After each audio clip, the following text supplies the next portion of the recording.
Lumbar foam rolling. So the lumbar section of your spine is your lower back. To get this, we're rolling the foam roller from the tops of your hips, the back of your hips there, right up into about your mid back and then back down. Notice I'm using my feet and my hands to help kind of control this along here so that I can keep my back muscles relaxed as I roll through here. By rolling this direction, it's going to promote what we call spinal extension, which is the arching of your back, kind of going back this way. And so you want to be able to just kind of relax that through there. This is a direction of our spine that most of us don't allow that section of our spine to do that often. So it can be really helpful to promote this direction of your spine.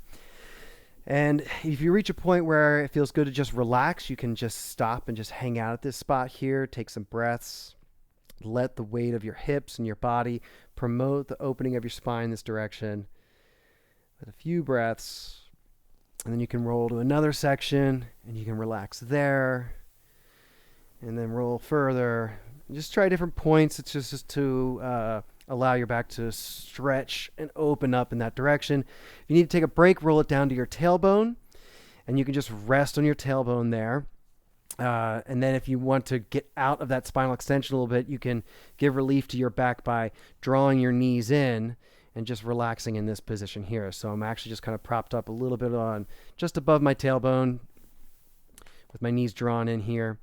And if you want, you can even then just start rolling side to side here and get a little bit of the tops of the glutes there, the back of the hips, and side to side rolling to ease a little bit of tension and relax some muscle tension there. Sometimes I'll even hold the foam roller to keep it from getting away from me as I do this. As you do this, you'll feel the roller kind of slowly walking away from you. So I can grab the foam roller and pull it back in as I roll side to side there. So there's a slight bit of forward back motion there, whether I'm pulling backward or pushing or allowing it to go forward as I roll my hips side to side. And then I can kind of slowly work it up back into my lower back again here.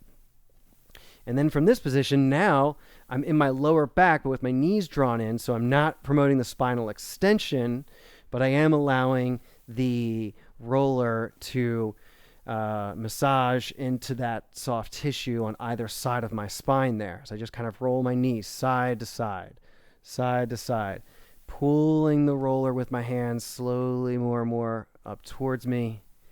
And then if I want, I can even just hang out here and just let it rest in that position there. And if I want to go back into that spinal extension, then I'll put my feet back down. And since it's right there on my lumbar back already, maybe I'll adjust a little bit, find a good spot. Maybe I'll roll back and forth, or maybe I'll just hang out here and breathe, whatever you feel like you need. But this here is lumbar foam rolling.